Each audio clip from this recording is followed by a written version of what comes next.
proyekto sa pamamagitan ni Duterte. Number 1, malaking infrastructure push, build, build, build. Ilang daang proyekto. Kalsada, tulay, dike, flood control, mga road link, plus ramp, evacuation centers at iba pa. Layunin itong pahusayin ang konektibidad sa bansa at pagandahin ng infrastruktura para sa ekonomiya.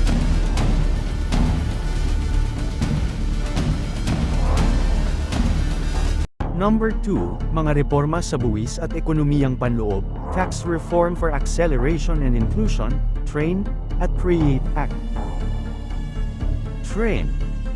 Nagbigay ng mas simpleng buwis at pagbabawas ng income tax para sa mababang sweldo. Nagbigay ng tax relief para sa mga negosyo, nakatulong sa MSMEs. Number 3, libre o abot-kayang edukasyon at medikal na serbisyo. Universal Access to Quality Tertiary Education Act, libre ang tuition sa mga state universities, colleges at vocational training para sa maraming estudyante. Universal Health Care Act, mas maraming Pilipino ang naapektuhan ng health insurance, public health benefits.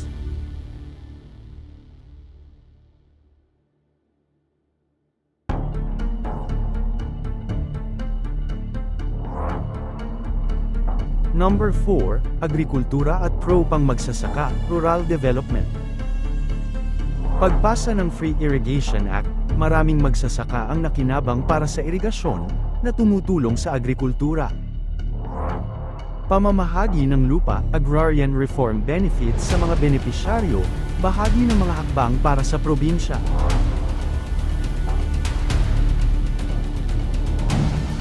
Pabahay para sa mababakita, maralitang pamilya. Ayon sa gobyerno, may malaking bilang ng socialized housing units na naitayo sa ilalim ng kanyang termino. Number 5, pagpasok ng panibagong sistema ng identifikasyon, Philippine Identification System Act, PhilSys. Layunin. Mas madaling ma-target ang social services, ayuda, at iba pang benepisyo para sa mga karapat-dapat. Pagpapatupad ng mga batas at pulisya para sa seguridad, katarungan, at pampublikong kaayusan. Number 6, malakas na kampanya kontra iligal na droga, bagamat kontrobersyal, tatalakayin sa susunod.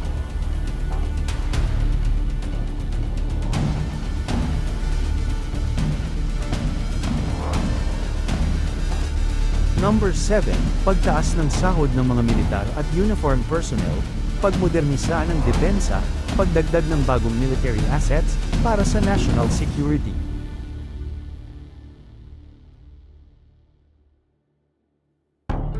Number 8, pag-asikaso ng migrant workers, OFWs, pagtaguyod ng mga reforma para sa kanila. Paglikha ng bagong departamento para sa migrant workers noong 2021 upang mas matutukan ang kanilang pangangailangan. Number 9, pagbagong anyo ng gobyerno at administratibong reforma para sa negosyo. Batas na nagpapadali sa pagnenegosyo. Mas mabilis ang proseso ng permits, lisensya at papeles, pinadali ang pagnenegosyo sa bansa. Number 10, pagbigay ng social safety nets at suporta sa mahihirap, Amak at Abril ng mga mahihirap. Ipinag-push ang mga programang Pantawid Pamilya, social welfare, at iba pang suporta para sa mahihirap. Mga kontrobersya at kritika, kasama sa legacy ni Duterte. Ang kampanya kontra droga, Philippine Drug War, ay humantong sa libu-libong pagkamatay. Ayon sa opisyal na datos, nasa 6,248 ang napatay, pero maraming grupo ang nagsasabing maaaring mas higit pa ito. PhilStar Dagdag 1. Maraming kaso ng umano'y extrajudicial killings, paglabag sa karapatang pantao, at internasyonal na reklamo laban sa Pilipinas. May mga nagsasabing hindi pantay ang benepisyo, may proyekto, pero may mga sektor, rehiyon na hindi gaanong napakinabangan. Tulad ng karamihan sa mga lider at administrasyon, ang legacy ni Duterte ay halo. May nakikitang konkretong proyekto at reforma, lalo na sa infrastruktura, ekonomiya, edukasyon, social na serbisyo, pero may mabigat din na mga tanong at kontrobersya, lalo na sa isyu ng human rights at kampanya kontra droga.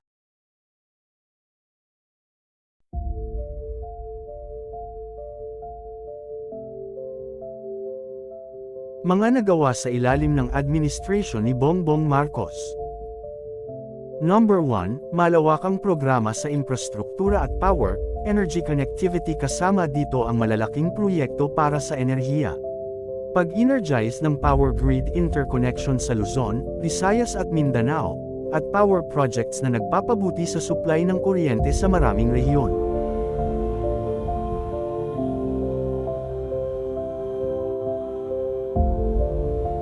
Number 2, pag-extend, pagpapagawa ng pampublikong transport system, LRT1 Cavite Extension, at tulay tulad ng Panguil Bay Bridge halimbawa. Noong 2024, natapos na inaugurate ang Phase 1 ng LRT1 Cavite Extension at ang tulay sa Panguil Bay, nagbigay ito ng mas mabilis at mas madaling transportasyon para sa libo-libong commuters. Number 3, programa para sa pabahay, Pambansang Pabahay para sa Pilipino Program, 4PH, layunin ng programa na bawasan ang informal settlers at pabahay backlog. Mula nang ilunsad ng 2022, may mga housing units na sinimulan para makatulong sa mga pamilyang nangangailangan.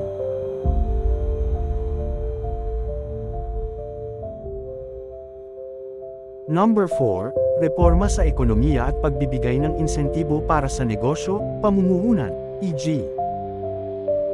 Create More Act, tax reforms, incentives layunin itong gawing mas investor-friendly ang bansa, para tumaas ang foreign at domestic investments, at mapadali ang pagnenegosyo.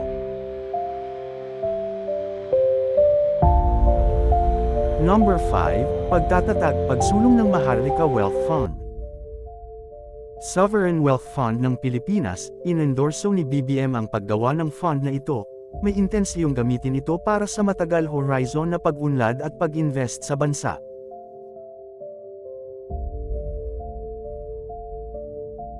Number 6.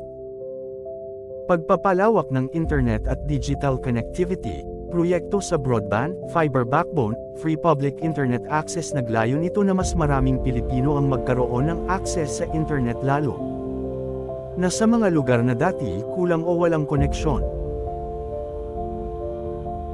Number 7, proyekto sa edukasyon. Bagong paaralan, relief para sa estudyante, suporta sa technical vocational tracks, free tertiary education continuation may mga bagong classroom. Paaralan, may pagsuporta sa technical vocational at scholarships, para mapabuti ang kalidad ng edukasyon at pagkakataon para sa kabataan.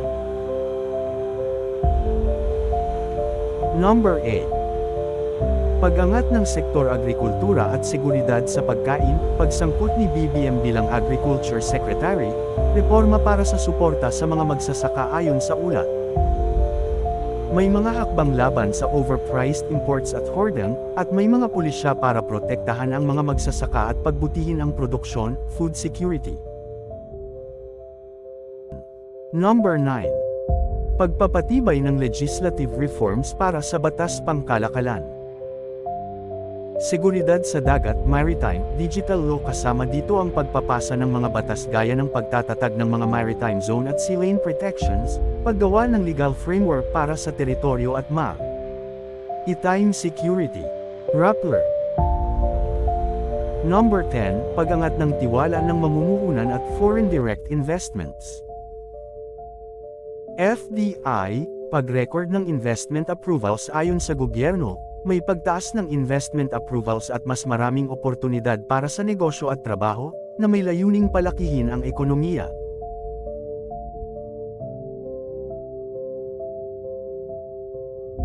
Ayon sa pag-uulat, may tinatawag na Build Better More program sa ilalim ng administrasyon ni BBM, isang malawakang effort sa infrastruktura, connectivity, pabahay, enerhiya, edukasyon, social services.